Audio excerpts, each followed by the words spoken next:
السلام عليكم، ازيكم يا اخواتي؟ عاملين ايه؟ اتمنى تكونوا بألف صحة وخير. انا عايز اقول لكم ان كونامي في الفيديو ده اتهبلت شخصيا ونزلت لنا تشكيلة فيها 7 لعيبة في الدفاع. هي مكتوبة 6-2-3. التشكيلة ديت فعلا حقيقة نزلت، وحتى مركز الحارس ما فيهوش، يعني مثلا الحارس بيضعف لما بيقف في المركز ده كده يعني.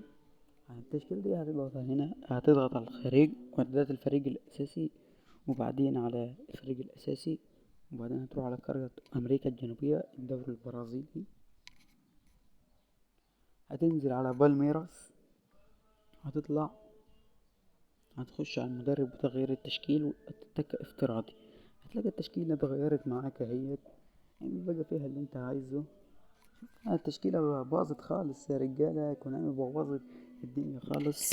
ويلا ما تنساش تصلي على الرسول صلى الله عليه وسلم. سلام.